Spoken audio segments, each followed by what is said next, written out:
हम पिछले दिनों में एक सीरीज को लेकर चल रहे हैं, मैंने बार बार बताया है।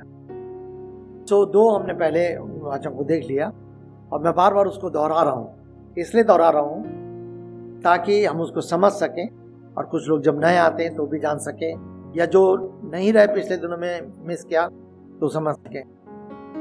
हम जन्म से मसीह नहीं होते। ईसाई हो सकते हैं, ईसाई हो सकते हैं पर मसीह नहीं होते। और मैंने आपको पहले ही बताया, डॉक्टर घर में पैदा होने से डॉक्टर नहीं बन जाते। डॉक्टर विली ग्राम बहुत बड़े सेवक रहे हैं दुनिया के, तो जब आज चले गए उन्होंने अपनी बुक में ये लिखा है।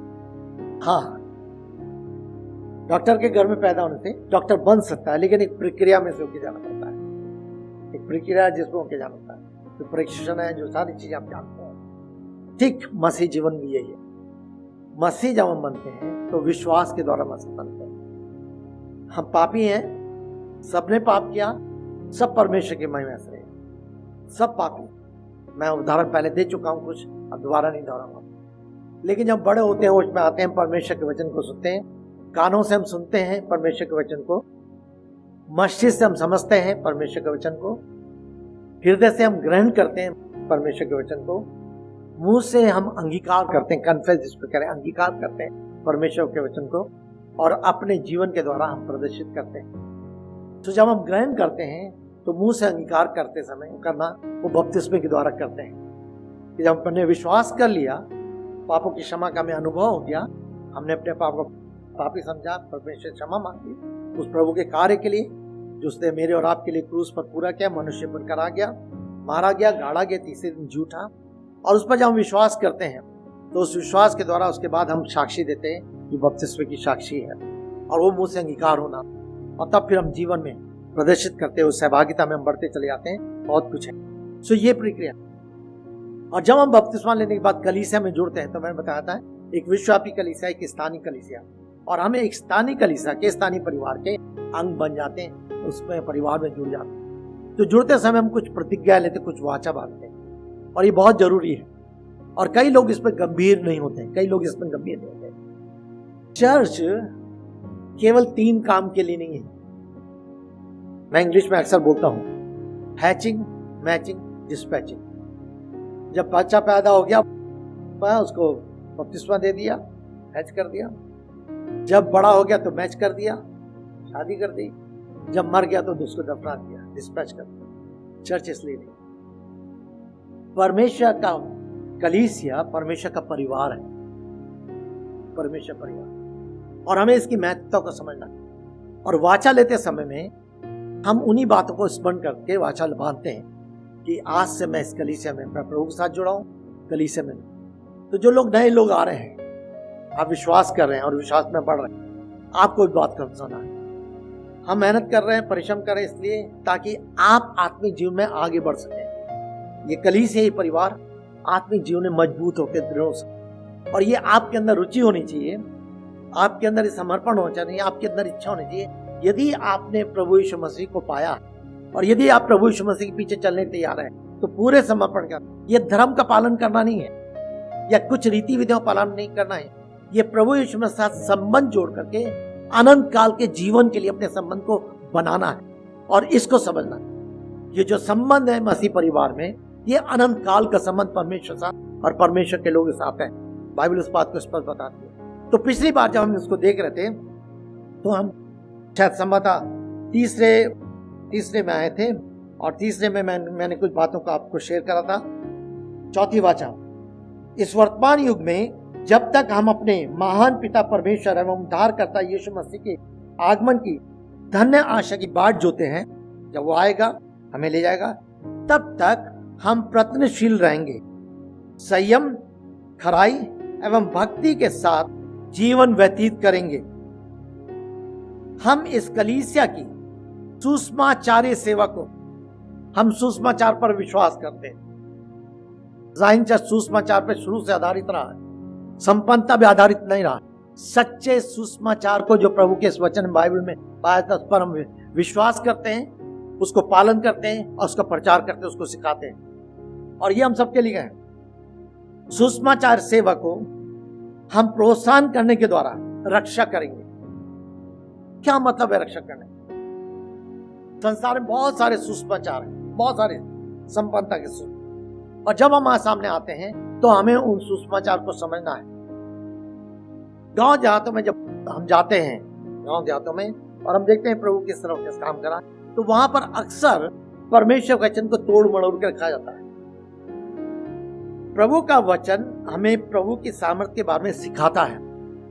हमारा परमेश्वर चंगाई करने वाला परमेश्वर है, ध्यान दीजिएगा जो मैं बोल रहा हूं, लेकिन मात्र वो चंगाई नहीं देता, मात्र और शारीरिक चंगाई दूसरा स्थान जरूर, वो जरूरी है। परमेश्वर प्रेम करता है, हम लोग बीमारों के लिए प्रार्थना करते हैं। हमने अपने जीवन में 40-45 साल की सेवा में बहुत कुछ अनुभव किया।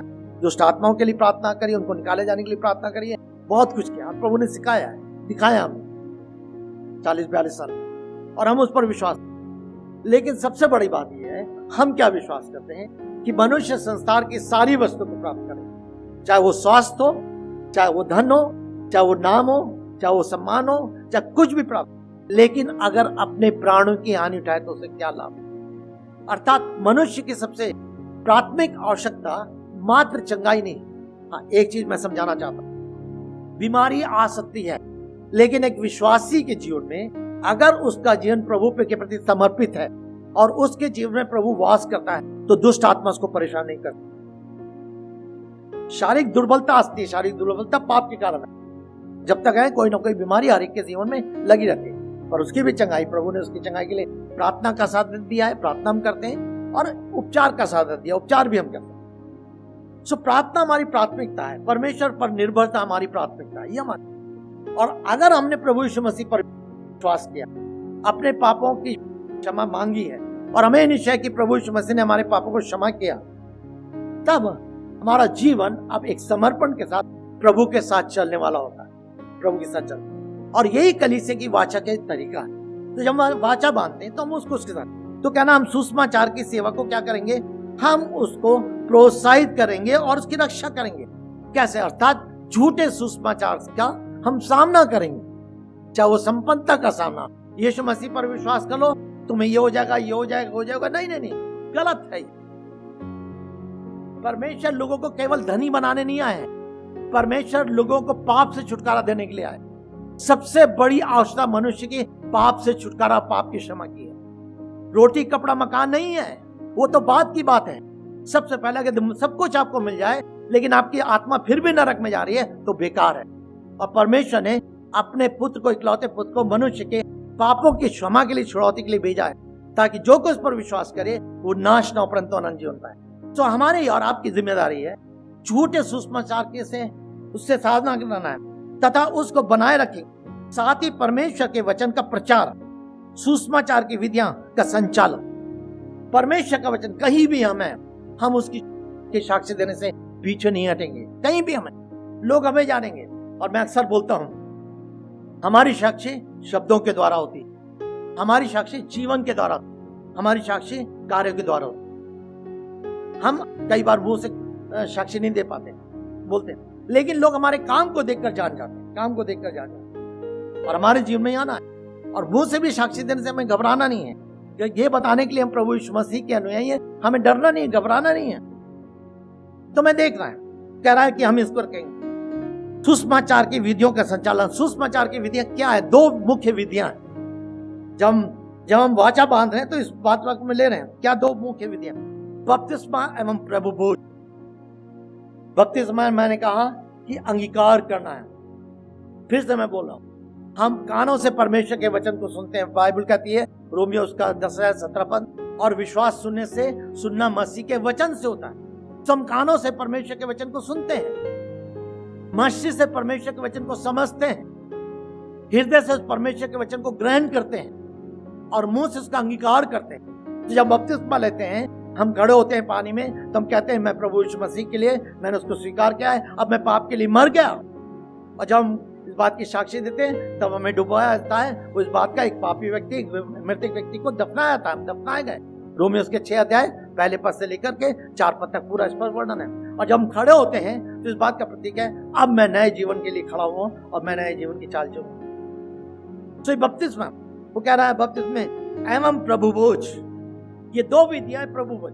प्रभु भोज केवल आशीष की भोज नहीं है, कई जगह ओ ये आशीष पानी है, आशीष है, लेकिन बाइबल कहती है यदि मनुष्य अनुचित रीति से इसमें भाग ले तो वो दंड पाएगा। यदि आपने अपने जीवन में पापों की क्षमा नहीं पाई है, आपको उद्धार का अनुभव नहीं है, आपने प्रभु यीशु मसीह को अपना व्यक्तिगत प्रभु और उद्धार का कार्य नहीं करा है, तो अगर पाप में जीवन या आपके अंदर कोई ऐसी गंदी आदत है अभी भी, उसके बाद भी कोई भी ऐसी आदत, तो आप इससे अपने आप को अलग रखें। वो केवल आशीष नहीं है, लेकिन कहता अगर तुम ऐसा अपने आप को जांचते तो तुम दंड ना पाते। इसीलिए कितने लोग सो गए हैं। परमेश्वर का वचन पहला कृत्युस के 11 अध्याय में बहुत स्पष्ट रूप से इन बातों का वर्णन करता है, और हम बार बार टेबल के समय में उसको स्मरण करते हैं, दोहराते हैं। तो ये 2 बातें हैं जिसको हमें समझना है। बपतिस्मा एक विश्वास करने के बाद, आप जो प्रभु में विश्वास कर रहे हैं, जो बढ़ रहे हैं, आपके लिए विश्वास करने में दूसरा कदम है कि आप अपने जीवन को तैयार करें और बपतिस्मा के द्वारा साक्षी, और उसके बाद तब आप कलीसिया में शामिल होते हैं और तब आप प्रभु भोज में संभागी होते हैं। और ये प्रभु भोज उस वाचा को, नई वाचा के बारे में कुछ दिन पहले मैंने प्रचार किया था।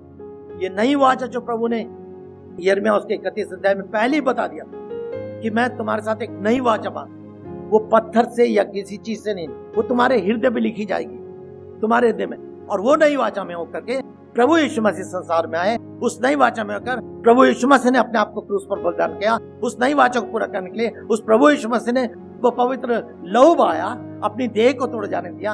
अब उसके मारे जाने, गाड़े जाने और जलाए जाने के बाद प्रभु ने अपने उस उद्धार को कार्य करा है। अब वो परमेश्वर उस वाचा को मेरे और आपके हृदय में अपने पवित्र आत्मा के द्वारा लिख देता है।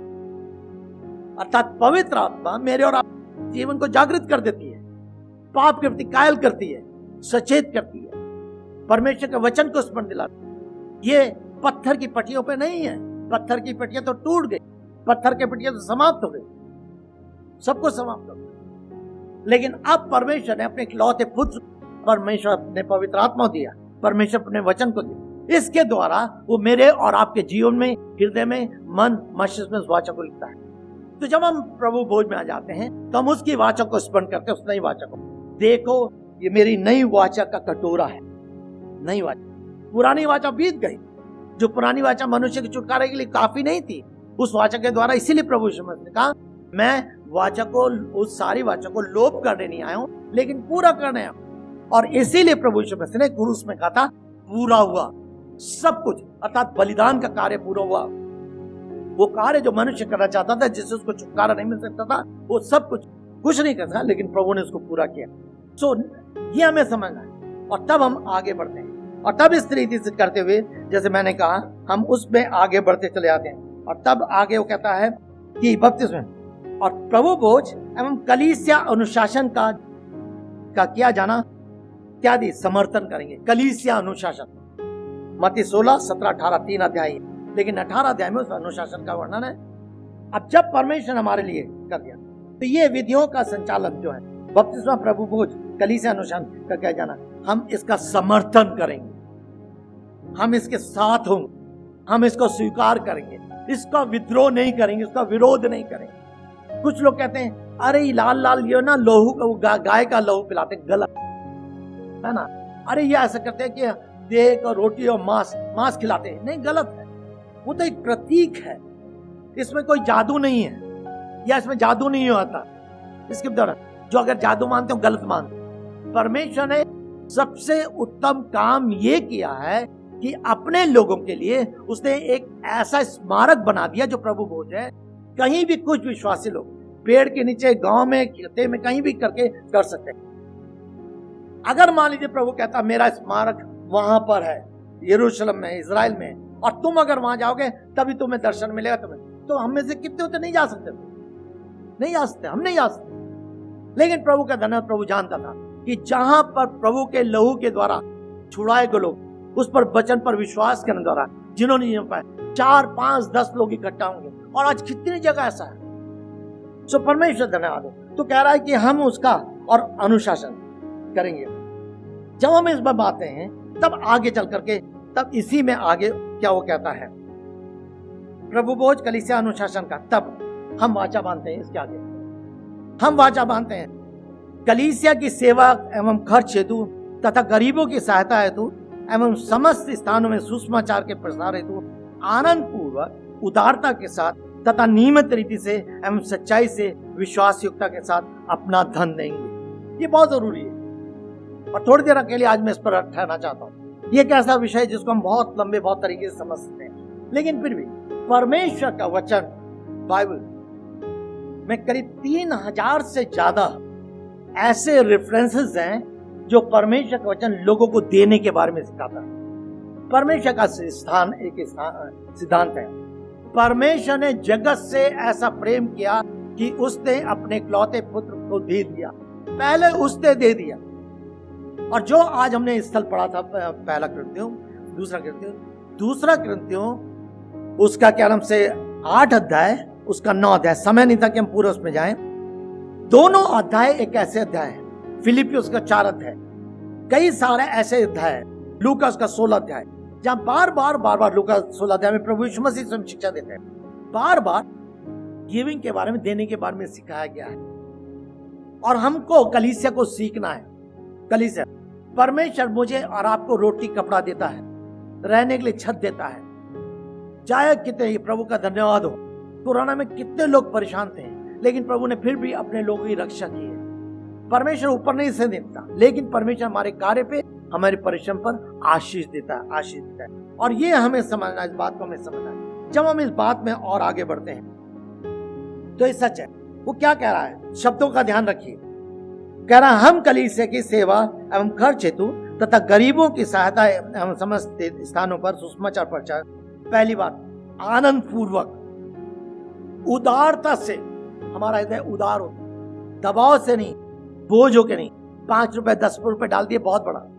तथा नियमित रीति से, दूध वाले का आप नियमित रीति से देते हैं, घर का किराया नियमित रीति से देते हैं, बच्चों की फीस नियमित रीति से देते हैं, डॉक्टर के दवाई के लिए नियमित रीति से, सब जगह नियमित रीति से देते हैं। कलीसिया में क्या आप नियमित रीति से देते हैं? वचन सिखाता है। यह आपने प्रतिज्ञा की है, जब आपने वाचा लिया, आपने प्रतिज्ञा नियमित रीति से। ये एक ऐसा विषय है, 2 विषय बाइबल के बहुत ऐसे हैं जो लोग सुनना नहीं चाहते। एक विषय ये है धन के बारे में, और इसलिए हम धन का बारे में ज्यादा प्रचार नहीं करते। साल में 1 या 2 बार हम प्रचार करते हैं, और विषय आ जाता तब करते, अलग से नहीं करते। लेकिन हमारा फर्ज है कि हमको सिखाए, कलीसिया को सीखना है, और ये सेवक का फर्ज है, सीखना है, सिखाना है। और इसलिए हम प्रभु के भय में गंभीरता से, सच्चाई के साथ, बिना लालच स्वार्थ के इस विषय को आपके सामने बांटना चाहते हैं। क्योंकि आपको इसका भी हिसाब देना पड़ेगा, हमें हिसाब देना पड़ेगा कि जो लोगों ने कलीसिया ने में दिया, हमको उसका कैसा हिसाब किताब रखते हैं। क्या सच में परमेश्वर के कार्य के लिए, या हम अपने मौज मस्ती के लिए इस्तेमाल कर रहे हैं, वो भी हमें सावधान। बाइबल के सिद्धांत हर चीजों में दिए गए हैं, बहुत है। वो पुराने नियम से लेकर सब कुछ है, कैसे हिसाब लगता है, कैसे जो कर रखना, कैसे क्या करना, क्या करना। लेकिन दोनों चीज है। अगर हम गलत हैं तो हमें परमेश्वर सामने का हिसाब देना पड़ेगा। यदि आप ना देने के द्वारा गलत हैं तो आपको भी हिसाब देना पड़ेगा। आपके देने के द्वारा हम गलत इस्तेमाल करें तो हमें भी हिसाब देना पड़ेगा। अगर आप ना दे रहे हैं तो भी आपको भी हिसाब देना पड़ेगा। वो क्या कह रहे हैं? तो हमने क्या कहा? नियमित रीति से, सच्चाई से, सच्चाई से। शब्दों को ध्यान रखिए, आपने वाचा बांधी, सच्चाई से और विश्वास के साथ अपना धन देंगे, विश्वास के साथ। अब ये 5 बातें जो 5 बातें हैं, आनंद पूर्वक, उदारता से, नियमित रीति से, सच्चाई से, विश्वास युक्त, इनको आप नोट कर लीजिए और अपने घर में जाके मनन करिए, अपने परिवार में जाकर मनन करिए। हमारे पास सब कुछ खर्चे के लिए पैसा निकल जाता है, लेकिन प्रभु को देने के लिए हम सबसे पीछे रहते हैं। ये दुख की बात है। और फिर हम कहते हैं हम विश्वासी हैं, फिर हम कहते हैं कि हमें गवाही देते हैं। लेकिन इसमें तब परमेश्वर का वचन क्या कहता है उसको देखेंगे। ध्यान दीजिए, परमेश्वर के वचन के आरंभ से ही, परमेश्वर के भवन में देने के द्वारा ही आरंभ से, जब भवन बनाया गया वहां बॉक्स रखे जाते थे, ऐसी बॉक्स रखे जाते है ना। किसी दिन को ओल्ड टेस्टमेंट में, मैं पहले इतिहास में आपको लेकर आऊंगा, उसमें ऐसी बॉक्स रखे जाते थे। इस तरह उसी को हमने फॉलो किया। वाचा बांधने के बाद हम भी उसे पूरा करने के लिए पवित्र बाइबल में बार बार करते हैं। लेकिन ध्यान दीजिए, कई बार हम कुछ घिर जाते। जब हम इस आग में आगे बढ़े तो 3 शब्द मैं आपके सामने ला दूं: पाप, अपराध और अधर्म। अधर्म की वाटिका में हमने पाप किया और पाप के कारण परमेश्वर की महिमा से हम रहित होकर अलग हुए। पाप के कारण। पर प्रभु का धन्यवाद हो, प्रभु ने हमें पाप के और हमारे पास दंड लग गया। तो परमेश्वर ने उस पाप के दंड से मुझे और आपको अपने प्रेम और अपने में बचा लिया, और उसने क्या करा, अपने लहू को बहाया और हमें बचा लिया। तो पाप के दंड से उसके बाद छुटकारा दिया। अब उसके बाद दो शब्द और हैं, वो शब्द हैं अपराध और अधर्म। अपराध और अधर्म। अपराध हमसे हो जाते हैं, चूक जाते हैं, जिसको चूकना है हमसे हो जाते हैं। और लेकिन जब हम अपराध होता है तो हम चौंकते हैं, हम परमेश्वर क्षमा मांगते हैं, लोगों से क्षमा मांगते हैं। इस भाई को मुझे गुस्सा नहीं करना चाहिए था, लेकिन मैंने गुस्सा कर दिया, ये मेरा अपराध है। और परमेश्वर मुझसे बात करता है, मैं जाता हूं, भैया मुझे माफ करना है, मेरे को आपको गुस्सा नहीं करना चाहिए था, मैंने आपको गुस्सा कर दिया, मुझे आप क्षमा। मैंने प्रभु से भी मांगा और परमेश्वर भाई से भी मांगा, क्षमा मांगी, प्रभु ने मेरे अपराध को क्षमा किया। लेकिन अगर मैं उस अपराध को के लिए भाई से क्षमा नहीं मांगने के बाद फिर मैं करता हूं, बार बार मैं करता हूं, तो फिर मैं वो अपराध के बारे में नहीं आता, तब दूसरे शब्द में आता है, तब वो आता है अधर्म के उसमें आता है, तब वो अधर्म बन जाता है।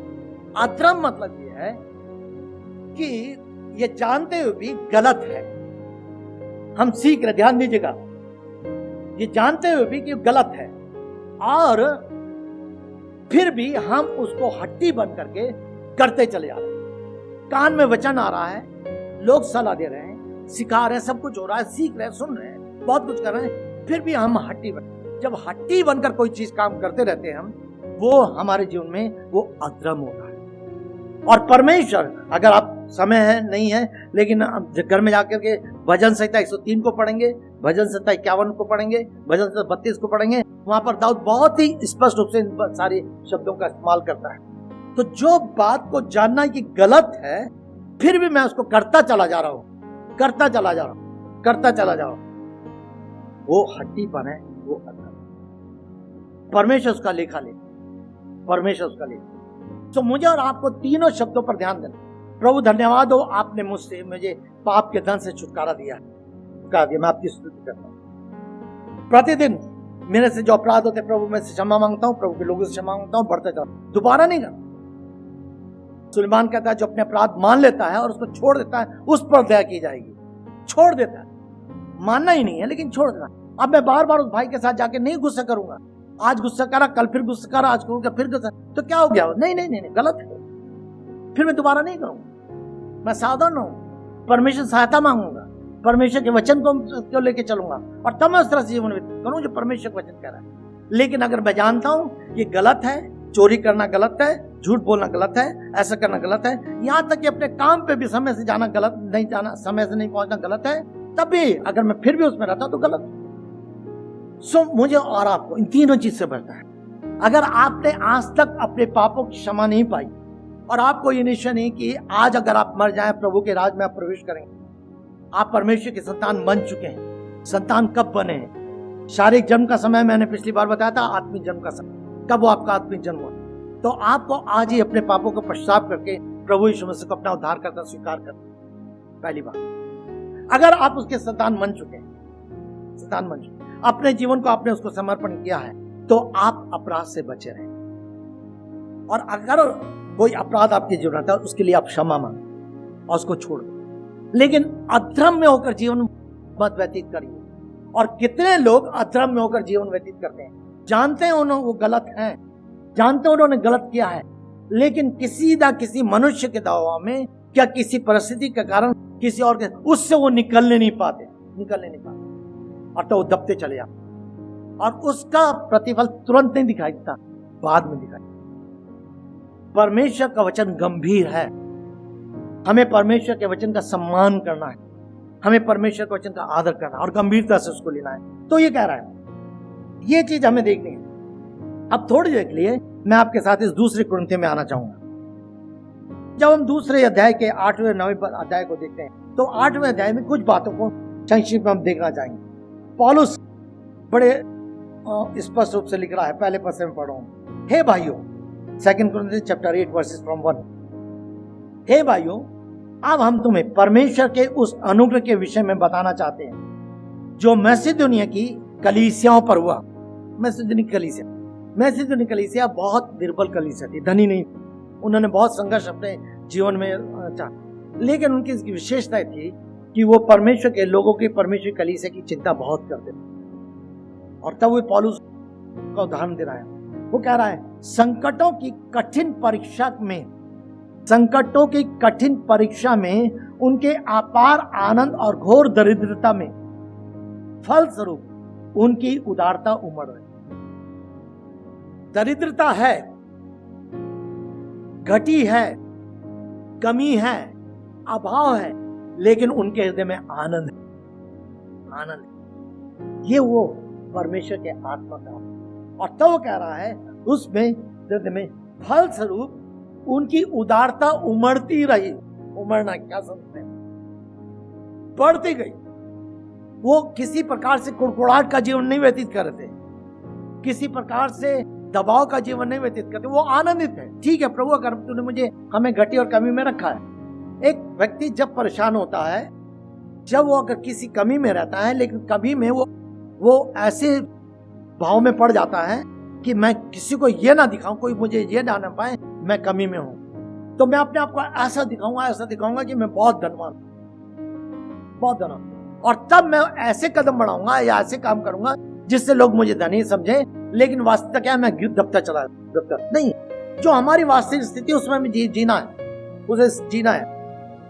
परमेश्वर ने जिसको 2 रोटी दी वो 2 रोटी खाए, जिसको 5 रोटी 5 रोटी, लेकिन मैं 2 रोटी खा के इस तरह से नहीं कोशिश करूंगा कि मैं सुबह शाम मक्खन और ब्रेड और ये सब कुछ आता हूं और मैं बहुत, चाहे मुझे कर्जा लेना पड़े चाहे कुछ और।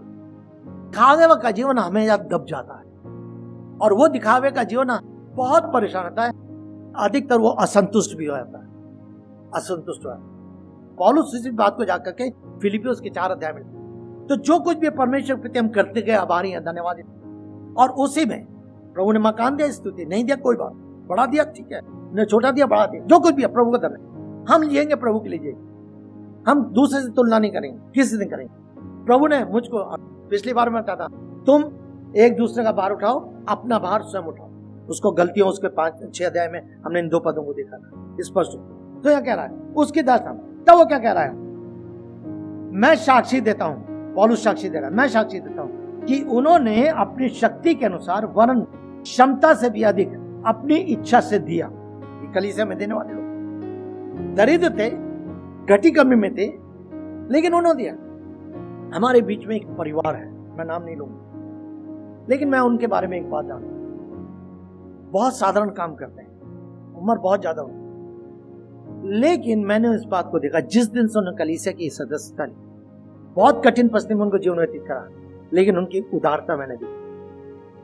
आपको मालूम है संडे जब चर्च नहीं हो रहे थे, उन्होंने जैसे कहा गया था अपने घर में उन्होंने आराधना, चाहे 4 जन थे चाहे 5 जन थे, आराधना करी और वहां ऑफरिंग जमा करते थे। उस ऑफरिंग को जमा करके यहाँ कलीसिया में लाते थे। शायद हमारी दृष्टि में बहुत, शायद हम उन पर ध्यान देते हो, शायद हम उन पर ध्यान देते हैं, लेकिन प्रभु की दृष्टि उन पर लगी। और मेरे प्रियो, यह है जो उदाहरण यहाँ पर हम पढ़ रहे हैं, उदाहरण है। और हर कलीसिया में परमेश्वर किसी ना किसी को ऐसे उदाहरण के रूप में रख देता है ताकि हम उनसे सीखें, ताकि उनसे हम प्रोत्साहन प्राप्त करें, ताकि उनके द्वारा कुछ हमें प्रोत्साहन मिले और हम आगे बढ़ सकें। ये है। और तब वो कहता है आगे चल करके, उन्होंने अपनी इच्छा से दिया और संतों की सहायता, उस समय सिस्टम दूसरा था, संतों की सहायता करने में सहयोग देने के लिए बार बार उन्होंने विनय किया। हम कई बार देने को अपना घमंड समझते हैं और परमेश्वर पर और परमेश्वर के लोगों के कलीसिया पर एहसान समझते हैं। आप एहसान नहीं कर रहे। कलीसिया में देना मेरे द्वारा, मैं कलीसिया में देता हूं, मैं एहसान नहीं करता हूं। मैं कलीसिया पर, परमेश्वर पर या परमेश्वर के लोगों पर एहसान नहीं करता। ये अगर मैं सोचता हूं तो गलत है, ये मैं पाप में हूं, मैं घमंड में हूं, मुझे झुकना है, मुझे दीन बनना है। ना केवल इतना क्या हुआ होना कर रहा है क्षमता, और संतों की सहायता के लिए सहयोग देने के लिए बार बार 5 पद। और उन्होंने हमारी आशा से परे परमेश्वर की इच्छा के अनुसार अपने आप को पहले प्रभु को, किसको दे दिया? उन्होंने dedicated their life to the lord. उन्होंने अपने जीवन को परमेश्वर को पहले समर्पित किया। मेरे प्रियो, अगर अब देना में पीछे हैं तो इसका मतलब हमारा समर्पण प्रभु प्रति पूरा नहीं है, क्योंकि हमारे दिमाग में बहाने आते हैं, सोच आते, समझ आते हैं। तो इससे पहले कि हम प्रभु की कलीसिया में दें, हमें अपने जीवन को प्रभु के हाथों, और प्रभु ने मुझे सिखाया, जब तक मैं सेवा में नहीं आया, सेवा में आने के बाद, इससे पहले मुझे धन मिलता था जब एचएल में था उस समय, उसके बाद भी जब सेवा में भी आगे धन मिलता था, पहले खर्च हो जाता था मिलने से पहले, इसको देना उसको देना उसको देना। एक बार मुझे जब दिल्ली में कुछ दिन रहना था, और जब मैं दिल्ली में रहा तो सलोमी का आना था उस समय, और तब मेरी फूफी वहां पर रहती थी उनके यहाँ। जब भी मैं जाता था फूफी हमारे लिए जरूर कुछ ना कुछ करती, और मैं बड़ी आशा से, उससे पहले 2 दिन पहले यहाँ से बाराबंकी से 3 भाई आ गए थे जो ओएम के भाई थे, ओएम टीम हमारे साथ काम करती, उसमें एक भाई सोलोमन आ गया। अब परमेश्वर मुझसे वचन बात कर, ये भाई आया है, तू इसको कुछ दे दे। मेरे जेब में उस समय केवल 40 रुपए थे। मैंने, प्रभु जी मैं इसको दे दूंगा तो मैं क्या करूंगा, यहाँ मेरे को कोई नहीं जानता। अब मैं उसके साथ बातचीत कर रहा हूँ, खाना तो फ्री में मैस में खिला दिया था, खाने के लिए पैसा नहीं देना पड़ा था, मैं उसे खिला दिया, और संघर्ष था, मुझे देना ही नहीं देना, क्या करना है ना। बात उससे कर रहा हूँ, लेकिन परमेश्वर का आत्मा बार बार मुझे थोड़े मार देना है। खैर फाइनली प्रभु के धन्यवाद हो, प्रभु ने सहायता की, मैंने लब में उसको आधा रखा और उसको दे दिया, 20 रुपए रखे, 20 रुपए मेरे पास। दूसरे दिन सैटरडे था, मैं फूफी के, तो जब भी मैं फूफी के आता था जरूर कुछ, मैंने कहा ठीक है मैं जा रहा हूँ। 9 रुपए की मैंने मिठाई खरीदी, 1 रुपए का मैंने बस का टिकट लगाया, मैं उनके घर पहुंचा, अच्छी तरह बात हुई, चाय पिए, सब कुछ बात हुई। उसके बाद सलोमी को आना था, तो हैप्पी छोटी थी, तो उनको मालूम चला कि बहू आएगी, कहने अच्छा बेटा ऐसा है, मुझे उन्होंने कहा बेटा ठीक है तुम आए हो, कब आ रही है, मैंने बताया, अच्छा तुम उसको लेकर आना। अब उन्होंने उसको लेकर आना मुझे खाली हाथ कर दिया। अब मैं बड़ा परेशान था, क्यों आया यहाँ, हमेशा तो फूफी देती, आज कुछ नहीं है। और मेरे और इस सलोमी ने, आंटी ने कहा था, उनकी एक दोस्ती कि आप उनके यहाँ जरूर विजिट कर लेना, पास में रहते तो लोग। कर मैं गया, मैं उनके यहाँ पहली बार गया, मैं नहीं जानता था। वहां बैठा मैं, और बैठ करके उन्होंने मेरी टेस्टमनी सुनी, साक्षी दी, कैसे मैं सेवा में आया, बातचीत हुई, उन्होंने खाना भी खिलाया। और जब मैं चलने लगा तो उन्होंने मेरे हाथ में एक लिफाफा रखा। उनसे आशा नहीं की थी, आशा कहाँ की थी, फूफी से आशा, जिससे आशा की थी। मेरा ध्यान परमेश्वर की ओर नहीं था, मेरा ध्यान लोग पे था। फूफी से आशा की थी, वहां हरी झंडी मिली, और बहुत मैं परेशान देखा, क्यों आया, क्यों मैं यहाँ मैंने आशा नहीं की, बिल्कुल नहीं। अब उन्होंने मुझे, अंकल थे, कहने ठीक है बेटा मैं तुम्हें गाड़ी में बैठा दूं, बस में बैठा दूं। मैंने नहीं अंकल कोई बात नहीं, मैं ले लूंगा, बस ले लूंगा। मेरे अंदर क्या चल रहा था, जितनी जल्दी मुझे छोड़े होते, देख लो लिफाफा खोलूं, देखो इसके अंदर क्या है। जैसे मैंने देखा, अब तो कोई नहीं देख रहा बस लिफाफा। जैसे लिफाफा खोला, मैं आंसू फुट कर रोया। मैंने प्रभु से पछतावा किया, अपने अविश्वास का। वो दिन मैं कभी नहीं भूला, और कभी नहीं भूलूंगा। वो दिन था प्रभु ने मुझे सिखाया, बस मैंने रो कर पछतावा किया, क्षमा मांग ली, घर में आया, रूम में आया, उठने हैं वो लोग, मैंने प्रभु मेरे विश्वास का बढ़ाई। उस समय 100 रुपए बहुत होते थे, 79 की बात है, 100 रुपए दे। दूसरे दिन संडे था, मैं चर्च में आया, जो कुछ मुझे देना था मैंने दिया, और मैं निकल गया। जैसे निकल गया, एक भाई आया, भाई ने हाथ मिलाया, मैं नहीं जानता था, और निकलते हुए चला गया। मैंने हाथ देखा तो उसने मेरे हाथ में 50 का नोट छोड़ दिया। मंडे था, मैं अपनी क्लास में बैठा हुआ था, हमारे डायरेक्टर उन्होंने बुलाया, कहने रॉली एक निवलत तुम्हारे लिए है, जिसने दिया है उन्होंने कहा कि मेरा नाम मत बताइएगा। मैंने लिफाफा खोला, उसमें इतना पैसा था कि मैं अपने वाइफ के बच्चों का आने जाने का किराया, और वहां दिल्ली रहने का 15 दिन उनको रहना था, सब खर्चा कर सका। वो दिन है जो प्रभु ने मेरे विश्वास को बढ़ाया, और मैं प्रभु को धन्यवाद देता हूँ। उस दिन से आज तक प्रभु की दया से मुझे और सीखना है, मुझे और करना है, मुझे और बढ़ना है, ये सच है। लेकिन वो दिन परमेश्वर ने मुझे सिखाया, और मैंने पछताव करके एक सच्चे पछताव से अपने जीवन को प्रभु के हाथ दूंगा। और वहां के बाद से जब बाराबंकी हम गए सेवा में, किस प्रकार प्रभु ने आप बढ़ाया, और प्रभु आज भी जानता है, और मेरे लोग जो मेरे साथ बहुत चारों तरफ को रहते हैं वो जानते हैं कि परमेश्वर ने मुझे विश्वास का वरदान दिया है। मेरे प्रियो, परख का देखो यहोवा कैसा भला है। 7वां पद, परंतु जैसे तुम सब बातों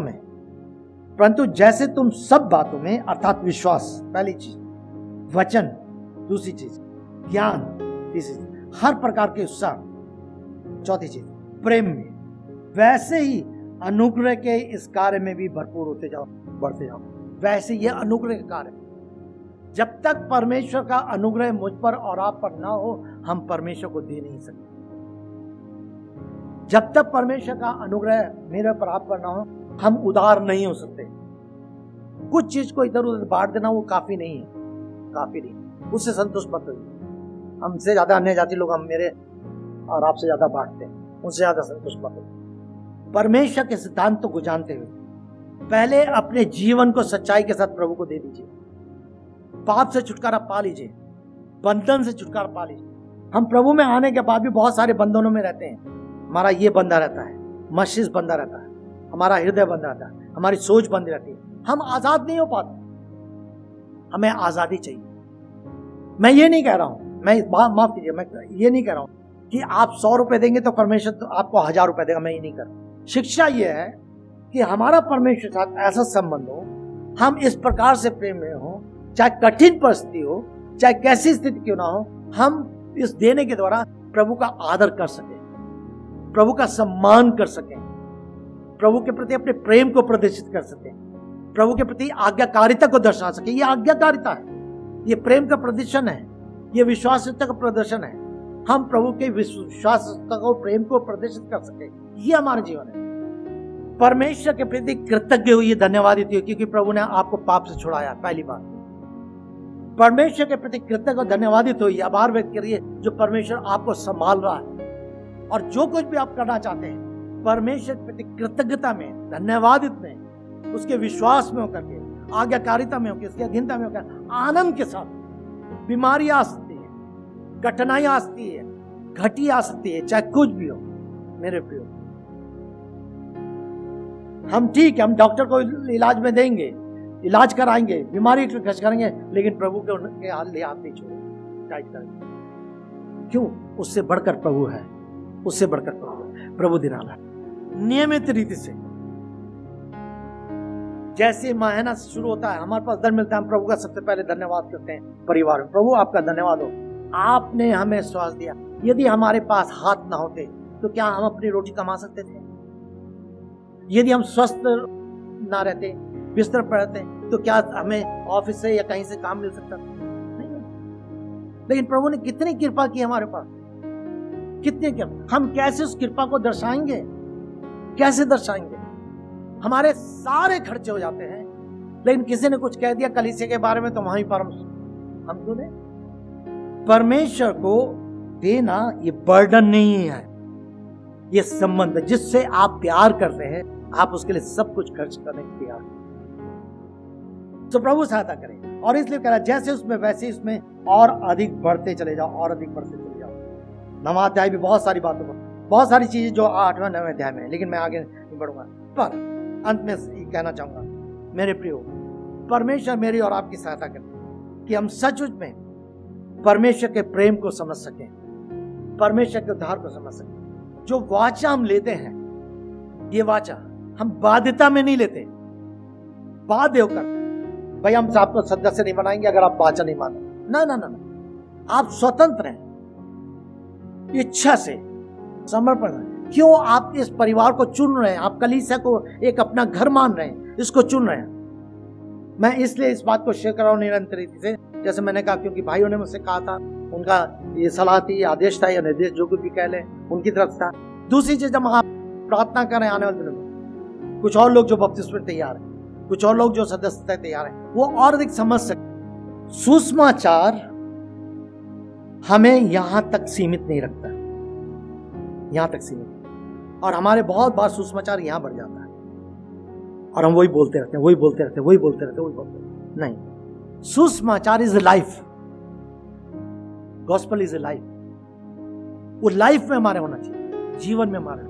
और वो लाइफ क्या है? वो जीवन क्या है? प्रभु यीशु का, स्वयं प्रभु यीशु, वो हमारी। और मुझे और आपको प्रार्थना करनी चाहिए, हमें अपने लिए प्रार्थना करनी चाहिए, एक दूसरे को प्रार्थना करनी चाहिए, एक दूसरे को प्रार्थना, कि हम इस चीज को पालन करते हुए आगे बढ़ते, एक दूसरे के लिए प्रोत्साहन का काम करते हैं। और तब उसके बाद हम समाप्त करते हैं, कहता है वाचन, फिर वो आगे दूसरे स्थान पे जाने के लिए, यदि हम किसी दूसरे स्थान पे जाएंगे तो हम आदर के साथ, कहता है कलीसिया छोड़ेंगे तो हम आदर के साथ त्याग पत्र देंगे और हम यथाशीघ्र स्वयं ऐसी किसी कलीसिया में जोड़ेंगे जहां इस वाचा की आत्मा और पिता परमेश्वर वचन के सिद्धांतों को पालन होता है। आदर के साथ, दोष लगा के नहीं, झूठा ठहरा के नहीं, कुछ और बात को करके नहीं, आदर के साथ। और जब अगर आपने इन वाचों को बांधा है तो आप स्मरण करें, लेकिन हम चाहते हैं परमेश्वर के वचन को समझें, सीखें और सच्चाई के साथ आगे बढ़ सकें। सच्चाई के साथ आगे, वो जीवन आपका दूसरों के लिए आशीष का कारण बन सके,